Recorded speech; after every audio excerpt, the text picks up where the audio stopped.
Oke, baik, kita lanjut saudara ya.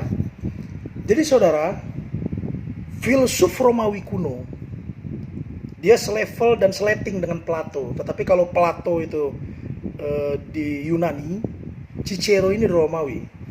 Artinya kalau Aristoteles saja muridnya Plato, artinya Cicero ini tentu lebih senior daripada Aristoteles. Zamannya berbeda dengan Aristoteles. Dia selevel, zamannya hidup di era Plato. Mungkin tapi kan yang lebih dikenal di dunia Plato.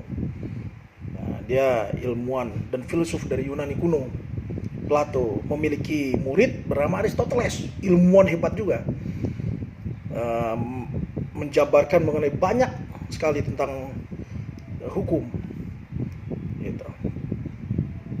Tetapi saya sengaja mengutip Cicero. Mengapa saudara? Karena selain memang jarang sekali mungkin saudara-saudara mendengar Cicero, kebetulan saya juga suka dengan hal-hal yang jarang atau yang lain atau yang unik. Gitu. Yang kedua memang apa yang dikatakan Cicero sangat luar biasa. Apalagi kalau dalam agama Islam, agama saya kebetulan, itu ada kata-kata unzur mangkola wala tanzur mangkola. Jadi jangan melihat siapa yang mengatakan, tapi lihat apa yang dikatakan. Nah kebetulan memang Cicero itu filsuf, yang mengatakan ini seorang filsuf. Dan juga apa yang dikatakan itu bobotnya bagi perenungan saya itu luar biasa. Saya sudah sampaikan juga di dalam materi yang sudah saya kirimkan. Jadi Cicero, filsuf Romawi kuno, itu mengatakan bahwa apabila kita mempelajari dan menggali tentang hukum, maka sama tuanya dengan kita mempelajari tentang keberadaan Tuhan. Gitu saudara. Sehingga yang dimaksud oleh Cicero adalah hal yang pertama kali diciptakan oleh Tuhan di muka bumi ini itu hukum. Bahkan sebelum muka bumi ini ada. Jadi Tuhan itu, kalau kita renungi kalimat-kalimat Cicero, sebelum menciptakan tentunya alam semesta ini dan juga ada bumi di dalamnya, Tuhan menciptakan hukum-hukumnya terlebih dahulu. Terlihat dari setiap kitab suci yang diturunkan oleh Tuhan, semua kitab suci itu memang sangat rasional dan sangat ilmiah. Banyak sekali pakar-pakar yang ketika dia membaca Al-Quran, karena memang pakar itu biasanya semua dibaca, ketika dia tertarik membaca Al-Quran, dia menemukan hal-hal itu yang memang sejalan dengan apa yang dia temukan selama dia melakukan penelitian. Seperti contoh, Tuhan melalui tentunya Muhammad Rasulullah menyampaikan wahyu. Maka Muhammad Rasulullah berbicara, tetapi itu wahyu Allah. Dikatakan bahwa Musa itu berhasil membelah lautan dan menyeberanginya bersama Yahudi. Ketika dia menyeberang, berhasil melewati laut-laut itu, air laut itu, maka Fir'aun yang sedang berada di tengah-tengah laut itu juga berusaha menyeberangi laut itu bersama gerombolan Fir'aun. Kemudian lenyap, dihantam oleh lautan. Lalu kemudian para pakar sejarawan itu, arkeolog itu penasaran, apa benar yang dikatakan oleh Al-Quran ini? Ditelitilah, datanglah ke Mesir, para ilmuwan ini, datang ke piramid.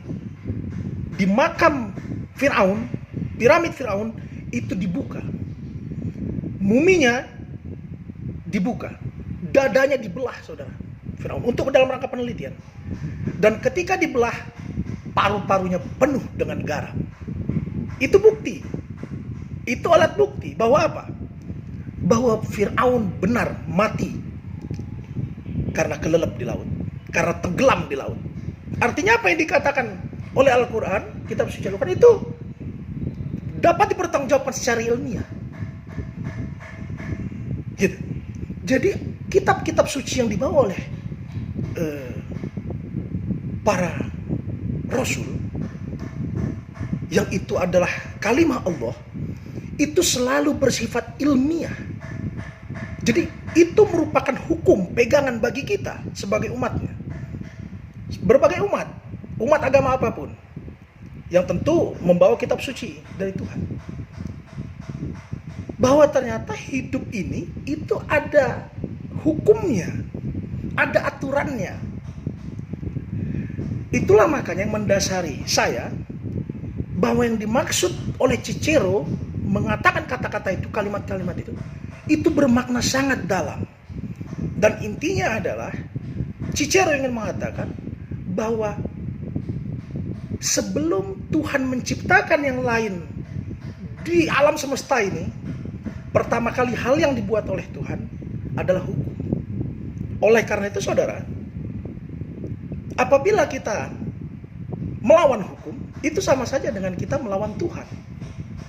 Maka tidak boleh kita melawan hukum, karena sama saja dengan kita melawan Tuhan. Tuhan tersinggung. Nah, bukan hanya Allah dan Rasul yang bisa menciptakan hukum. Allah juga bilang bahwa wa ulil amri minkum, pemimpin yang sedang memerintah, yang tentunya juga seorang pemimpin yang Islami, gitu. Seorang pemimpin yang beriman, gitu. Tidak harus Islam, tetapi pemimpin yang beriman. Bahwa bagi seorang agama Islam wajib memilih pemimpin yang Islam, yaitu silahkan. Tetapi intinya dalam bernegara kita harus memilih pemimpin yang beriman, karena jelas sekali bahwa pemimpin itu di dalam agama manapun itu sangat dibutuhkan. Ada di beberapa agama pemimpin itu ya pemuka agamanya. Ada juga yang memang dimusyawarahkan, gitu. Hasil musyawarah. Jadi terserah. Yang jelas dia harus beriman, gitu. Kalau dalam konteks bernegara, kenapa? Agar dia merasa bahwa dia ada yang memiliki. Jadi dia tidak otoriter. Dia punya zat yang memiliki dia. Yang kedua, biar dia merasakan bagaimana penderitaan orang lain yang juga sesama dia, gitu. Maka harus ditolong, harus dibantu. Karena kita semua berasal dari sumber yang sama. Zat yang menciptakan kita itu adalah sama, gitu. Jadi pentingnya seorang pemimpin itu beriman, gitu ya. Jadi saudara, sampai saya kemudian yakin betul bahwa Tuhan itu menciptakan segala sesuatu itu setelah Tuhan menciptakan hukum terlebih dahulu. Dan itu terbukti, saudara.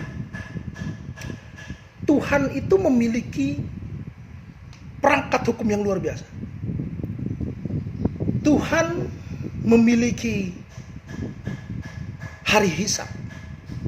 Kalau di dunia dianalogikan ke kehidupan kita sehari-hari, hari hisab itu adalah pengadilan, saudara.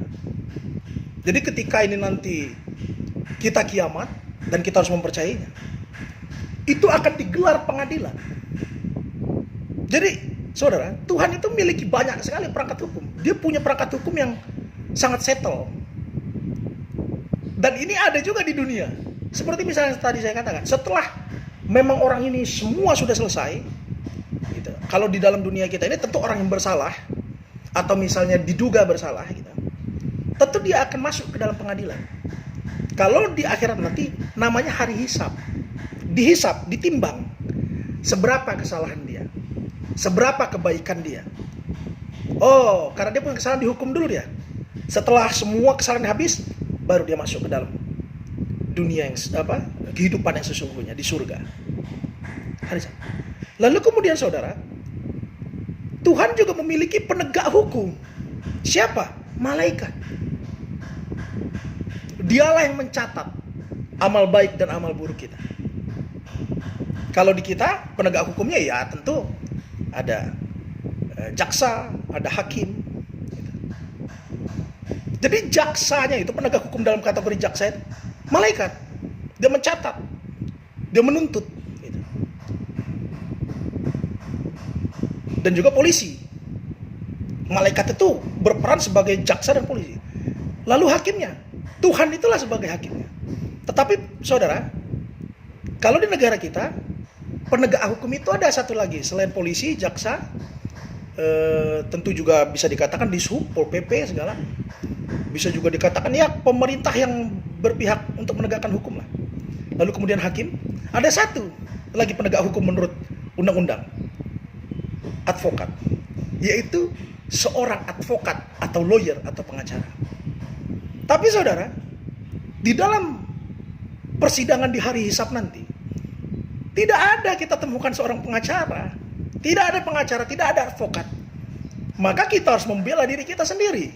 Nah saudara dengan sudah belajar hukum, mudah-mudahan itu bekal untuk mempermudah saudara nanti lolos dari hari hisab. Tentu apa? Tentu memperbaiki amalan-amalan kita selama di dunia. Jangan sampai orang hukum justru banyak melakukan pelanggaran hukum. Dan ingat, kita kelak akan punya generasi yang akan mencontoh kita. Bagaimana ayahnya, bagaimana ibunya, dia akan melihat. Kita berikan edukasi mengenai hukum ini, saudara. Jadi paling tidak saudara memilih kuliah di hukum, fakultas hukum, itu sudah dahsyat, itu sudah tepat. Paling tidak mudah-mudahan memperkecil kita untuk nanti dibelenggu dalam hari hisab. Dan semoga itu membuka ruang bagi kita untuk bisa lekas masuk surga karena kita tahu hukum, gitu ya. Selain itu juga di dunia, karena kita tahu hukum, kita mungkin akan bisa memberikan pertimbangan-pertimbangan ke orang, dan orang senang lalu memberi rezeki ke kita. Alhamdulillah gue dikasih tahu mengenai aturan hukum, sehingga gue tidak melenceng. Atau sehingga tadinya gue dikelecehin orang, ditolong sama si pakar hukum ini, dikonsultasiin, gue senang karena tadinya gue dikelecehin, jadi akhirnya gue bisa lepas dari jeratan itu. Gue selamat, akhirnya kita diberi rezeki. Saya alhamdulillah sering mengalami itu. Jadi saudara, sudah tepat saudara masuk sini dalam fakultas hukum itu, gitu ya saudara. Jadi saudara, kemudian perangkat hukum tadi, persidangan atau pengadilan hari hisab itu Tuhan punya. Lalu kemudian penegak hukum, malaikat, gitu. Dan Allah itu sendiri penegak hukum. Makanya Allah itu dikatakan dalam alam Asmaul Husna Al-Hakim, yang maha bijaksana dan mengampuni.